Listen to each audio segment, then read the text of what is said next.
Le 10 février 2025. Le pré a continué dire ceci Hbert. C'est l'esprit du pré. L'esprit du pré à part l'intérieur du cœur des Hbert. Disant, mon esprit a été ouvert. Si j'impose les mains quelqu'un, celui recevra le Saint-Esprit. Celui recevra le Saint-Esprit. Ici il est dit, mon esprit a été ouvert. Cela signifie que l'esprit des Hbert a été ouvert. Ainsi donc, a été ouvert. C'est comme un puits d'eau. Le puits a été ouvert. Alors A est presque le puits a été ouvert. Cela signifie que l'eau jaillit continuellement. Un puits, par exemple, nous avons ouvert un puits, creux un puits. Alors sous le puits, il y a une source d'eau, l'eau jaillit sans cesse. Alors, l'esprit l'intérieur du frère Hbert a dit j'étais ouvert. C'est comme un puits.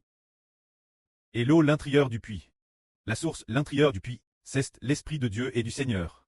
Ce qui signifie que le pré a dit j'ai ouvert ce puits, a creux ce puits, sur qui Hbert impose les mains, pour qui il prie, recevant le Saint-Esprit, cela signifie qu'il le recevra. Maintenant nous découvrons, un groupe de frères et sœurs, ont-ils reçu une nouvelle vie? Ah, ils l'ont reçu. Par exemple, notre sœur Zaowan l'a reçu. Car nous avons dit j'ai compris, qu'elle l'a vraiment reçu, le groupe de frères et sœurs qui coûtent la vie maintenant. L'ont tous reçu. Par exemple, comment savons-nous que nous-mêmes l'avons dit j'ai reçu?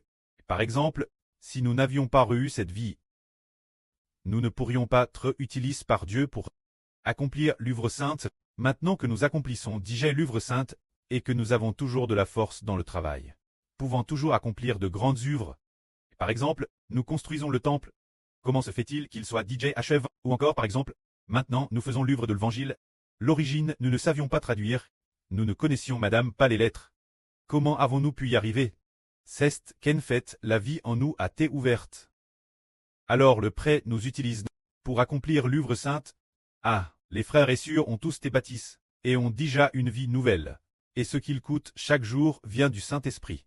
Frères et sœurs, ils n'ont rien coûté d'autre. Ils ne coûtent que le frère Hbert. Tout vient de l'Esprit du pré et du Seigneur. C'est pourquoi ils ont déjà cru intérieurement. Ils ont déjà cru, cela signifie que ils ont déjà reçu la vie nouvelle. Alors il est dit ici nouveau. Sur qui j'impose les mains, celui recevra le Saint-Esprit.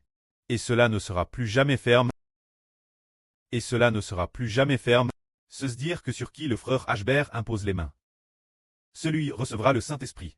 Et cette graisse ne sera jamais ferme, tout comme un puits d'eau. Il fait jaillir des fleuves d'eau vive. L'eau qui jaillit ne tarira jamais pour l'éternité. Pour quelle raison ne tarira-t-elle pas? L'eau de ce puits jaillit continuellement. Pourquoi ne se tarit-elle pas? Parce que sa source, la source du puits, elle fait toujours jaillir de l'eau. C'est parce que l'Esprit de Dieu et du Seigneur est toujours en frère Hbert. Signifiant que cette source d'eau vive signifie qu'elle ne se tarira jamais. Tout comme frère Hbert l'a dit, les frères et sœurs sont l'arbre de vie. Son plan, c'était de la source d'eau vive. Son plan, la source d'eau vive. Par conséquent, ceux qui reçoivent l'eau vive en premier sont les frères et sœurs. Ainsi, les frères et sœurs deviendront des arbres de vie imposants, portant des fruits abondants. Que la gloire soit au pré et au Seigneur. Amen.